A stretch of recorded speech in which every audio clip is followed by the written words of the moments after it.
कराया था। प्रश्न नंबर 36 है, भारतीय लोक चित्रों की परंपरा किस काल से आरंभ हुई है? तो ये हो जाएगा प्राचीन काल से, आधुनिक काल से, पूर्व मध्यकाल, प्राकृत से, प्रागैतिहासिक काल से। इसका राइट आंसर हो जाएगा 3, पूर्व मध्यकाल या प्राकृतिक से मानी जाती है भारतीय लोक चित्रों की परंपरा। ये आपका थोड़ा इम्पॉर्टेंट प्रश्न होगा, इसको आप कर लीजिएगा स्टार में। भारतीय लोक चित्रों की परंपरा किस काल से आरंभ हुई मानी जाती है? तो सी राइट आंसर हो जाएगा। प्रश्न नंबर 27 का रहा है, पाल शैली के चित्र होते थे कहाँ पर? पोथियों पर, दीवारों पर, कैनवास पर और बोर्ड पर। तो हम ऑप्शन ले लेंगे। पोथियों में जो पाल शैली के चित्र होते थे वो पोथियों पर आपको मिलेंगे। बने थे ताड़पत्रों पर, तो पोथी के रूप में होता है। पाल शैली के चित्र मुख्यतः किस धरातल पर बने होते थे? कौन सा धरातल था हम बताते हैं, आपको जिक्र करते हैं। कागज का धरातल था, कपड़े का धरातल था, ताड़पत्र था कि भित्ति चित्र था? तो इसमें आपका ताड़पत्र आ जाएगा, सी राइट आंसर हम लगा करके आगे बढ़ते हैं। जो पाल शैली के मुख्यतः चित्र बने होते थे किस पर? ताड़पत्र पर बने होते थे। तो आपसे प्रश्न कई तरीके से पूछे जा सकते हैं। आपको पता होना चाहिए कि कहाँ से किस तरह से प्रश्न बनते हैं, ये चीज़ पता होना चाहिए। पाल शैली के चित्र किस तल पर बने हैं? तो आपको फिर वही प्रश्न थोड़ा पैटर्न चेंज किया है, कागज, दीवार, ताड़पत्र और चमड़ा। तो ये आपका राइट आंसर ताड़पत्र हो जाएगा, क्योंकि यहाँ कोई सस्पेंस नहीं है। आप एक चीज़ वही चीज़ रिपीट हो रही, केवल प्रश्न के पूछने का तरीका थोड़ा अलग है। सित्तनवासल की गुफाएं किस नदी के किनारे स्थित हैं? इसको याद रखिएगा, कृष्णा, कावेरी, ताप्ती और नर्मदा। तो हमें लगता है ये जो आपका हो जाएगा कावेरी नदी। कावेरी नदी आपका ये इम्पॉर्टेंट होता है, ये पूछा गया कई बार प्रश्न है और आने के चांसेस भी रहते हैं, क्योंकि जो पिछली साल हुआ उस प्रैक्टिस सेट से थोड़ा कम प्रश्न मिलते हैं। बाकी के जो प्रैक्टिस सेट होते हैं वहाँ से प्रश्न उठने के ज़्यादा चांसेज होते हैं। तो आपको प्रैक्टिस सेट पूरा कर लेना है, उसके बाद टॉपिक वाइज तैयारी करते रहना है। निम्नलिखित में से कौन सी गुफा कृष्णा नदी के किनारे स्थित है? सित्तनवासल, अजंता, एलिफेंटा, बादामी। हो जाएगा राइट आंसर इसका ए, सित्तनवासल। जो कृष्णा नदी के किनारे स्थित है कौन सी हो जाएगी? सित्तनवासल। तो ये हो जाएगी आपकी कृष्णा नदी। सित्तनवासल के गुफा मंडप किस नदी के तट पर स्थित है? आपको बताना है कौन सी नदी हो जाएगी? ब्रह्मपुत्र, घाघरा, कावेरी, कृष्णा। नाम इसका आ जाएगा आपका तो कावेरी नदी। जो इसके मंडप स्थित हैं, जो मंडप मिलते हैं वो किस पे? कावेरी नदी पर मिलते हैं। सित्तनवासल गुफाएं स्थित हैं। अब आपसे राज्य की बात कर रहा है, जो प्रश्न आपका है वो प्रश्न राज्य की बात कर रहा है। क्या पूछ रहा है कि सित्तनवासल गुफाएं स्थित हैं तो किस राज्य में स्थित है, ऐसा भी प्रश्न आपसे बनेगा। केरल में, कर्नाटक में, तमिलनाडु में, आंध्र प्रदेश में। तो इसकी बात हो रही है आपसे, तमिलनाडु की बात हो रही है। सित्तनवासल गुफाओं की बात हो रही है सित्तनवासल की, तो तमिलनाडु आप राज्य लगाइएगा। चलते हैं, सित्तनवासल की गुफा किस धर्म से संबंधित है? और आपका धर्म से भी जोड़ा जा रहा है, बौद्ध धर्म, जैन धर्म, हिंदू धर्म और मुस्लिम धर्म से। राइट आंसर हम लेते हैं इसको, जैन धर्म से संबंधित होती है ये सित्तनवासल की गुफा। किससे है? जैन धर्म से। तो इसको आपको नहीं भूलना है। सित्तनवासल की गुफाएं किस धर्म से संबंधित हैं? फिर पूछा है प्रश्न आपको, ऑप्शन आपका थोड़ा आगे पीछे डिसऑर्डर में कर दिया है, तभी आपको विचलित नहीं होना है। जैन धर्म से, बौद्ध धर्म से, हिंदू धर्म से और सिख धर्म से। तो इस वाले में आपका ए राइट आंसर में आ जाएगा। जैन धर्म की बात किया है, पिछले वाले में बी वाले ऑप्शन पे गया था। ऐसे ही प्रश्न का क्रम और ऑर्डर पूछने का चेंज होता है।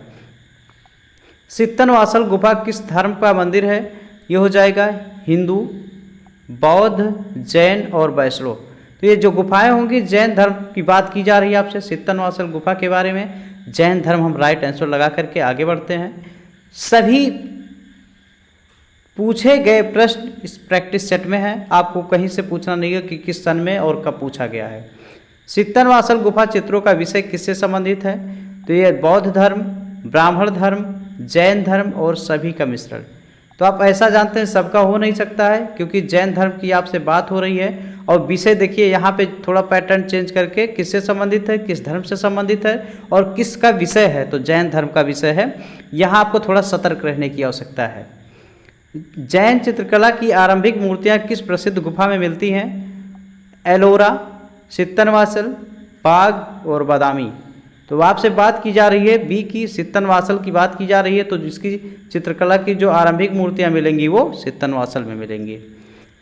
39 नंबर का प्रश्न, सित्तनवासल गुफा किस राज्य में स्थित है? फिर आपसे पैटर्न थोड़ा चेंज करके आगे आया प्रश्न, मध्य प्रदेश, तमिलनाडु, महाराष्ट्र और केरल। तो ये आपका राइट आंसर हो जाएगा। तमिलनाडु की बात आपसे की जा रही थी, तो आप तमिलनाडु को राइट आंसर लगा करके सित्तनवासल गुफा वहाँ पर स्थित है। 40 नंबर का प्रश्न है, सित्तनवासल गुफाओं के छत पर डैश डैश डैश की छवियाँ दिखाई देती हैं। किसकी छवियाँ? कमल सरोवर, भगवान शिव, भगवान विष्णु और बुद्ध। तो यहाँ पर राइट आंसर के साथ हम बात करेंगे, कमल सरोवर की बात की जा रही है। सित्तनवासल गुफाओं के छत पर कमल सरोवर की छवियाँ दिखाई देती हैं। ये आपका इम्पॉर्टेंट है, ये आप स्टार लगा लीजिएगा इसको, ये कमल सरोवर की बात की जा रही है। प्रश्न नंबर 41 है, इनमें से कौन सा असंबद्ध है? ये आपके एक तरह से ये वाला प्रश्न आपको थोड़ा डिस्टर्ब करता है, कभी कभी नहीं लगा रहता है, तो ये भी आपको सतर्क रहने की आवश्यकता है। बाघ गुहा चित्र, अजंता गुहा चित्र, सित्तनवासल गुफा चित्र और बादामी गुफा चित्र। ये बात की जा रही है आपसे सी की सित्तनवासल गुफा चित्र हो जाएगा, ये असंबद्ध है आपसे। अगला 42 नंबर पढ़ते हैं, गीत गोविंद और कल्पसूत्र किस धर्म की सचित्र रचना है? पहले हम यहाँ आप लोग को स्टार बना दें, ये नोट करने वाला क्वेश्चन है। गीत गोविंद कई बार पूछा जाता है, कल्पसूत्र तो ये किस धर्म की? बौद्ध धर्म, जैन धर्म, हिंदू धर्म और वैष्णव धर्म। तो ये आपका हो जाएगा जैन धर्म की बात की जा रही है, तो आपका गीत गोविंद और ये कल्पसूत्र ये दोनों सचित्र वर्णन जो किया गया है जैन धर्म का है। अपभ्रंश शैली, प्रश्न देखिए, अपभ्रंश शैली के चित्र इनमें से किन पोथियों में प्राप्त होती है? तो आप गीत गोविंद, नाट्यशास्त्र, षडंग, चित्रसूत बात की जा रही है इसमें गीत गोविंद में अपभ्रंश शैली।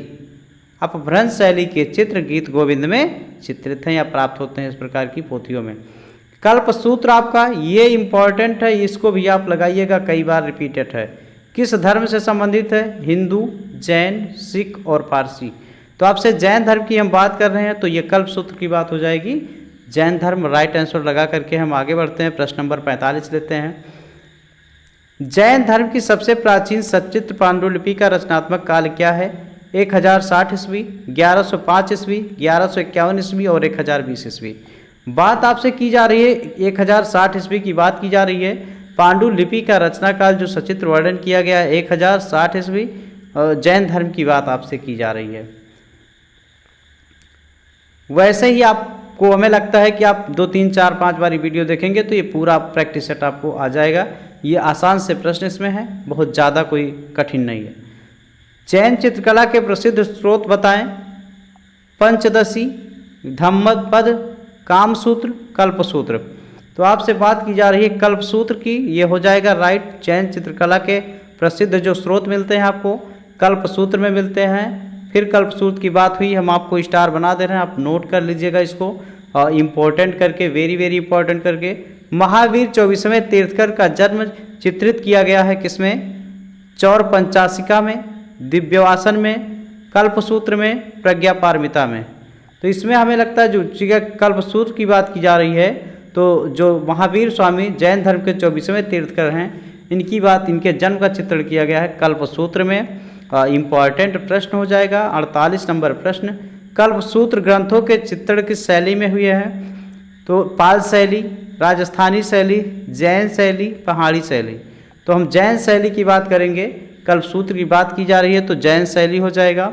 हम आगे बढ़ रहे हैं, 49 नंबर का प्रश्न ले रहे हैं, सैकड़ों रंगीन अपभ्रंश शैली के चित्रों का प्रकाशन करने के बाद चित्र कल्पद्रुम जैसे महत्वपूर्ण ग्रंथ का सर्वप्रथम प्रकाशन किया था? श्री भोगलाल जी, सेठ आनंद जी कल्याण जी, मुनिदया विजयी, श्री साराभाई मणिकलाल। तो इसका राइट आंसर 4 हो जाएगा, श्री साराभाई मणिकलाल ने ये किया था, अपभ्रंश रंगीन अपभ्रंश शैली के चित्रों का प्रकाशन करने के बाद किया था। और 50 नंबर का प्रश्न है, कल्पसूत्र की सबसे उत्तम प्रति कहाँ की है? अयोध्या, जौनपुर, गुजरात, इनमें से सभी।